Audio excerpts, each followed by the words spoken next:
Hello, everyone, and welcome to Horror Night Oasis, a radio show where we discuss all the latest movies and news from the world of horror. Joining me tonight, as always, is my co-host Ian. Ian, are you there? A little bit. I didn't ask you this before we went on air, but how you feeling after last week? You feeling better after foaming to death? Yeah. I actually That, got to catch the last night of Louder Than Life and see some old bands play. So that's awesome. I heard that was a pretty good lineup. I was looking into it, but I don't too long of a drive, honestly. Nowadays, I can't do those long distance drives like I used to. But no, I'm glad everything's going well on your end, and you got to enjoy some fun. And same thing on my end. Things are slowly calmed down until a little bit later in the week when things going to ramp right back up, being busy on my end. But we are here as always just to put our daily life behind us and just talk some horror movies. And what better way than to continue on our not night, but our weekly marathon, our night. Oh Jesus, I can't talk tonight, Ian. Our Fall of Beast Feast marathon, with another title that came out. It's been out for a little bit, but it's Night Carnage, from this year, 2025, directed by Thomas Churchill, who I had to click on his name because that name sounded familiar, and it turns out I've seen a handful of his stuff. Amityville Uprising, which was his zombie movie. Of course, anything zombie is like I'm gonna watch it. So like, oh yeah. So it's from him, and like Amityville Moon. This is like his second werewolf movie. Amityville Moon was his first, and I'm kind of wondering if he used the same suit, but I don't know until I go back and watch Amityville Moon. Maybe that's on Tubi.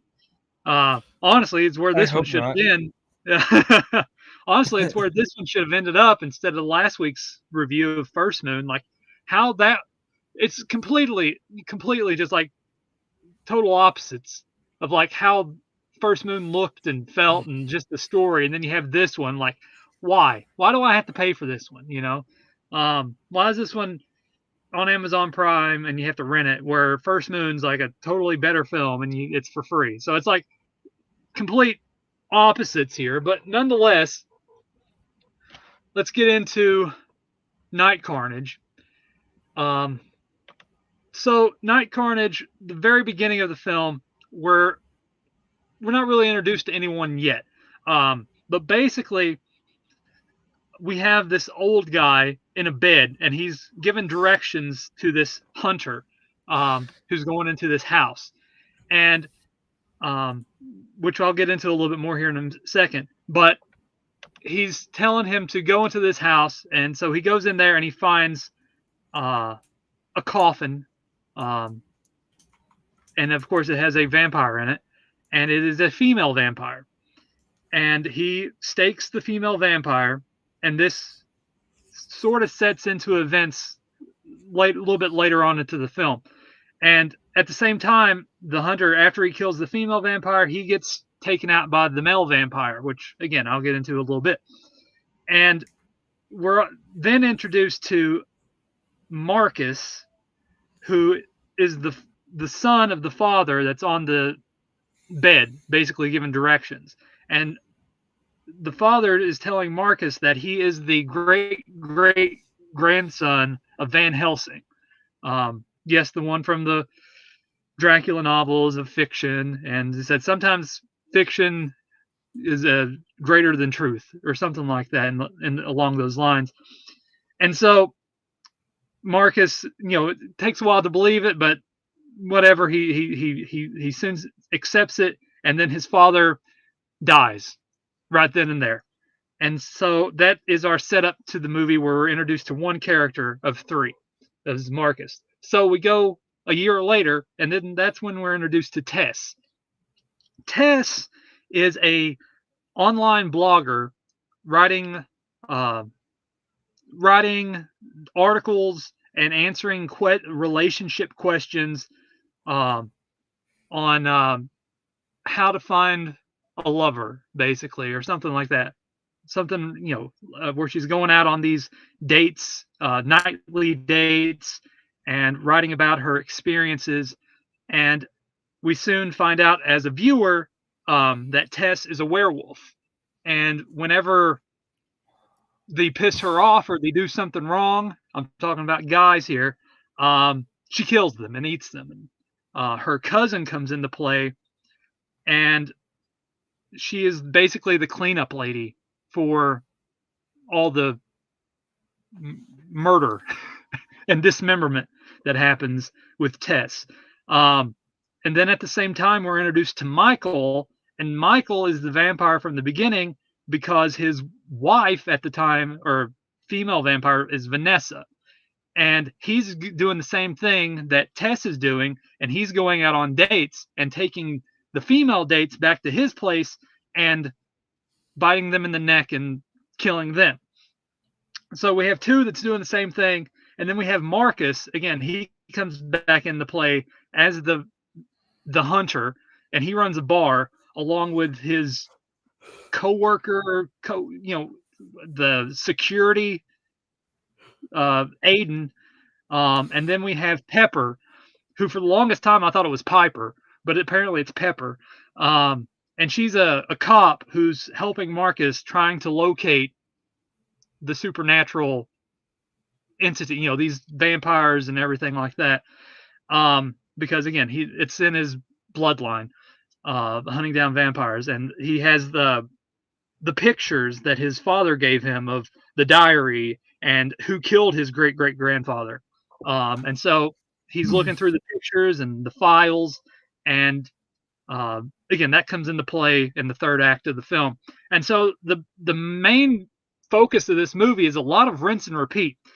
Tess goes out on a date, comes back, something happens, she gets upset, kills a guy. Michael goes out on a date.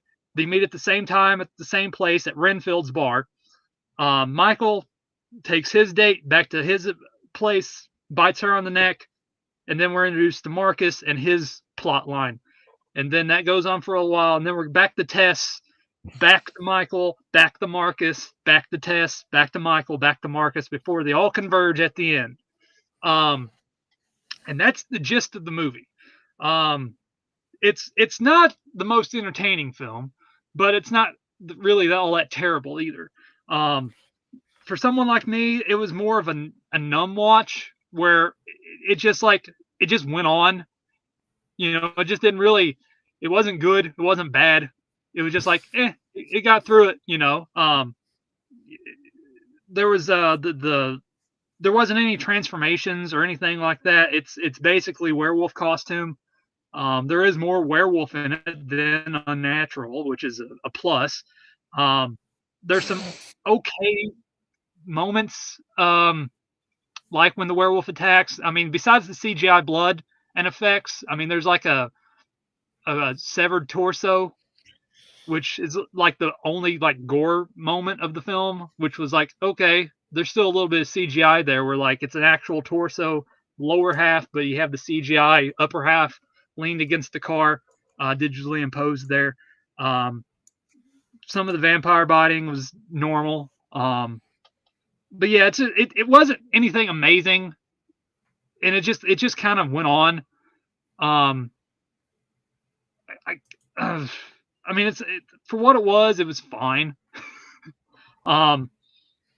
It tried to be like this sort of cutesy, whimsical, especially towards the last act. It really went the whimsical route, but it's just like this sort of like cutesy vampire werewolf love story towards the last act. But yeah, it really didn't do anything. It didn't really entertain me all that much. It was a fine watch. The conversations felt like something you would watch on a Jim Wynorski film on Skinamax late at night. Like what's the one? Which is a Brestwick, or the Hill Have Thighs. It's like the acting was sort of like that, but without the softcore pornography setting there. It's just like very lined, like it's just like they're reading it off the script, like, "Oh, I like you. You're nice. I think I'm gonna have fun with you. Oh no, honey, I'll be home. I was out with the guys smoking cigars." It's just like very straightforward delivery, not enough like emphasis on anything else.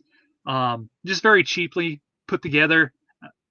Um, I mean, it's definitely when you have this and compare it to First Moon last week, it's total, like I said, total opposites. Where like one's just like really good production quality and sets and a deep story, and then you have this where it's just like whatever, in a sense. Right. Um, and just like, I mean, they filmed it. It looked like they filmed it in Los Angeles, so they got like a bunch of estates and not townhouses, but like apartment complexes that's like high end stuff to film in. Um, but yeah, it's just like it's nothing amazing. It wasn't. It's one of those watches where it's kind of forgettable. I mean, they do an okay job trying to portray the film that they're wanting to make, but um, I mean, plus it's kind of what we wanted out of Unnatural with the werewolf and vampire aspect too, because like at least Yeah. you get the vampire and like he's doing his thing, and then you have the werewolf plot line happening at the same time, and they eventually converge at the end. So like again, it's definitely a step up above Unnatural in that aspect, where like the werewolf should have came back in towards the last act of that film. Where this one's like you have like your soapy sort of characters with just like the dialogue just kind of felt honestly unnatural at points. It felt like romance novel uh Lifetime dialogue, like, oh, we're gonna do this book and turn it into a Lifetime movie. It's all like soapy in a sense. And soft porn, softcore Yeah. porn esque, where it's just like the dialogue is just like not good in its delivery. But for what it was, and again, for this marathon, it wasn't the worst. But it's not the best either. No. But it's fine for what it was. I mean, I can't really harp on it too much because again, when I was watching it and I paused it my first time, I was already an hour in. Like Jesus, that went by fast. Just for me in general. Whereas like, well, I only got like 20 minutes left, so that's good. But again, it's just a lot of rinse repeat stuff. Like again, Tess, she goes on a date with a guy. Michael goes on a date with a girl. They have the same meet up at the same restaurant. He notices her. She notices him. They glance eyes back and forth. Something pisses Tess off. Like the one is Steve-O. He's sort of like a womanizer, uh, Rico Suave type, and he kind of pushes himself on her, and that pisses her off and transforms into a werewolf and attacks Steve-O. Michael just normal stuff with Michael just biting a chick on the neck. And then like I don't know if I mentioned it, but Tess looks similar to Vanessa, his vampire bride, and so that's kind of what gets him interested in Tess in the first place because she looks like his bride, his wife. And then Marcus and Pepper sort of has like this underlying relationship, and then Marcus eventually goes on a date with Tess as well towards the end. Aiden's sort of the comic relief, where all he wants to do is drink beer. But yeah, it's just like it's nothing really amazing, but it's there. It's just like whatever. I mean, there's some okay. Like again, it's the for what it is. It's cheaply made. It doesn't really again blow any whistles or bells or anything like that. It's just perfectly average in its execution. And I don't know. It's just not too much to really go into, honestly. And I think I lost Ian, so I'm gonna have to wait because it's his turn to talk about his thoughts on the film. But yeah, like also I forgot to mention that Marcus is the whole thing with his father is he's in the Knights of Society. I think we're just gone. Sorry, I don't know there, what Ian? the hell just happened. Yeah, my uh like my fucking Chrome crashed for some reason. Okay, that's all right. Uh, But like I was saying, Marcus is in the his father was in the Knights of Society, and that's the whole thing with his grandfather, great grandfather. I forgot to mention that earlier. But Ian, I wanted to pass it over to you before we lost you. So go ahead and give us your thoughts on Night Carnage, and then we'll go back and forth. well, I mean, God, what was there? What is there to say? Um, that you didn't already say, because there's not really a whole lot to this movie. Um, it's No. easily. I mean, it did feel like a Lifetime movie, like you said. Like, it's just like, I'm going on a date. I'm going to blog about it, and it just kept going on and on and on. And I just like started checking out because she wouldn't stop talking about the dates and stuff. Yeah, it went to a werewolf thing. And it's kind of like, that's, at least there's that. And, like you said, at least it was more werewolf than in unnatural. But it definitely, I mean, it wasn't like the worst movie. It was interesting to to see how they, to kind of put a little bit of a new spin on some of it. With the whole dating aspect and like going after like, I guess, like just going after the people that were like complete and utter jerks. But I think it was, it dragged on in a lot of spots. I do wish there was more werewolf and, more werewolf and vampire action. Yeah, they have that big build up to like these characters. Each one's doing their own thing, and then they eventually emerge where they both eventually go out on a date together. Yeah, and I wanted more from that too. Yeah, But, you know, um, it was fine. It wasn't like the worst watch ever. I didn't hate it. At least it made sense and didn't. well, besides the reasoning for how she's able to just transform into a werewolf on cue whenever she gets angry. So I guess she's sort of the Hulk, but with the werewolf. I don't know. I guess, and that's the thing. Like, I mean, I'm glad it's not just like when a full moon kind of thing. I do like I do like the werewolves that turn into a werewolf on the full moon, but sometimes I do enjoy when they can like consciously transform, or like some other stimuli makes them transform. Mm-hmm. Because I think it's neat when they do, something like, oh, they're taking on a little different, going a little different route with this one. All right. But I mean, it was boring for the most part. It's because, like, honestly, I got to a point where I was like, I don't care that you're going on a date Well, it's just a lot of repeated anymore. dialogue over and over. That was the thing. Like there was nothing new with each date. It was just like constant. Yeah. In that scene where it was just like her drinking the wine, blogging, and then drinking the wine and blogging, and it kept just like going on and on. I was like, this scene is completely unnecessary. I was like, they could have been using this to show more werewolf.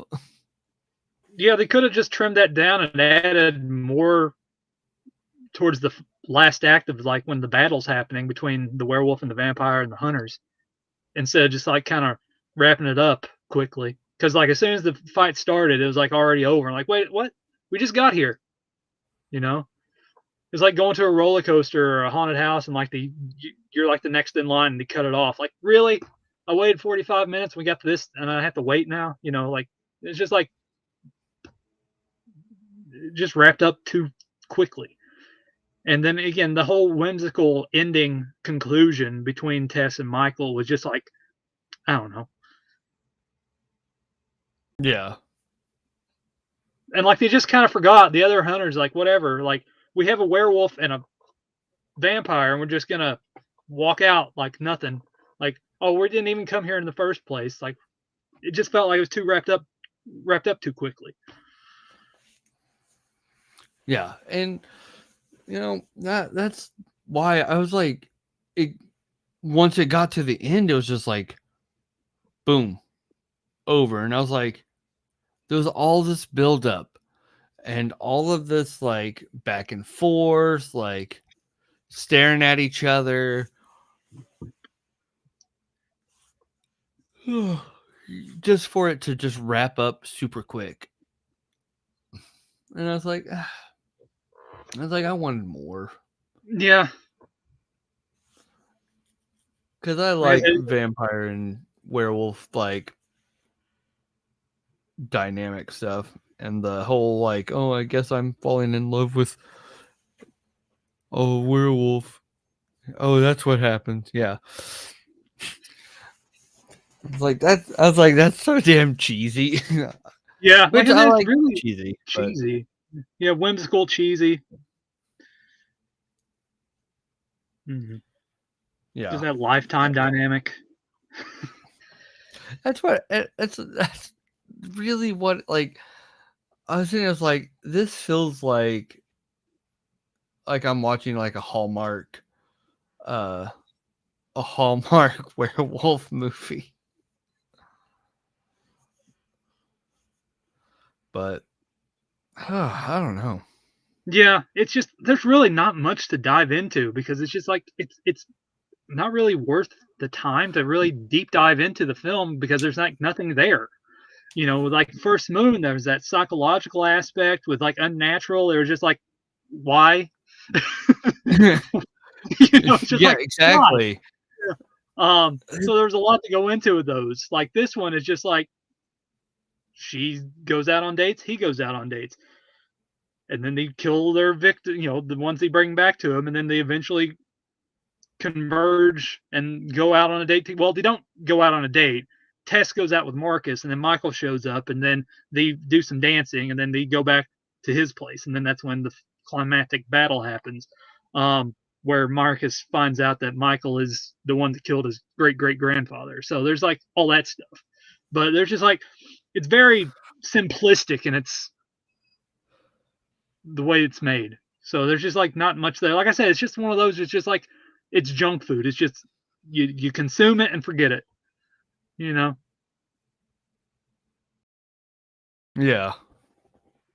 It's nothing terrible, but it fits this. It just fills you up for a while before just it's a time waster. And this is definitely one of those. I mean, it's not terrible, but it's fine. Like that's honestly it's just completely fine and average. I mean, there's nothing to it. I mean, at least there's more werewolf, like I mentioned before. But just like everything else is it just felt sort of like filler because it's just a lot of rinse and repeat. There's like nothing new, and like the reason it's like an hour you're already almost done is because they just do the same stuff over and over. Tess goes out on a date, brings it back, kills the person. Michael goes back on a date, has his storyline, kills the chick. We introduce to Marcus. Marcus talks around something. Then we're back to Tess, and her cousin comes over, talks about, oh, I have to clean up your messes. I'm the cleaning lady. And then she goes out on a date again, writes about it in her blog. And then Michael goes out on a date. And then Marcus talks about something with Pepper. And then they have a date with Tess, and it's just like all the same stuff, rinse and repeat. So there's like nothing really stands out in the film. I mean, even the werewolf. I mean, it was fine for what it was. I mean, I can't really harp on it too much, but yeah. I mean, there was one moment towards the last act where it was like 5 seconds that was repeated, So I think the editor forgot to remove those 5 seconds or overlaid it into another scene. Like, I don't know. But it's when Marcus goes to check on Pepper after she's attacked by the werewolf. And like, he's just like, it's the same scene. Like 5 to 6 seconds is just repeated over. So there is that little goof in the film. I don't know how he missed that, but whatever. I mean, it's not the most well-made movie anyway. Yeah. So there's really nothing to harp. Like again, that's like the only main thing I can harp on. Like, well, there's a scene not edited out. Yeah. And some of the effects. I mean, for what it is, I mean, honestly, at times it felt like this was like a quarantine movie. You know, where like they had to go out and make the best that they do. You know, like during restrictions, and this is like the end result, but it's not. I mean, you know, this movie was like, that's one of the movies like these. We've been getting more of these lately, where it's like, it's not bad enough to like tear it apart. Like, just enjoy yourself, like talking about all the like, why did they do this? It's like, and it wasn't good enough to be like, oh my god, like this movie is just phenomenal. It's like, and that's one of the things about these like in between movies. It's like, it's just so hard to talk about because you're like, you know, there's nothing to like complain about. There's nothing really to like praise it about. You kind of just left like, that's fine. Watch it if you want. Yeah, and I think that's a good way to end it, because just watch it if you want is, is perfectly a good closing argument. Yeah. I mean, if you want to just watch it, I mean, it's like I said, for us, it's not the best or not the worst. It's just completely average, middle of the road. Nothing stands out, honestly. I mean, the poster's cool as fuck, but that's about it. But yeah, I think that's going to do it for this week's episode of our Fall of Beast Feast choice. We got one more, and it's the one that we chose from the very beginning because of reasons, and we'll get into that when we do our review next week. And then, because it's a good segue into our next marathon, our Halloween grab bag, which, of course, is where we watch all types of Halloween horror movies for the month of October and compare them to Halloween candy. It's been an honored tradition, time-honored tradition, doing that for the past couple of years. And it's always one of our favorite times of the year and the season. And there's a lot of interesting choices.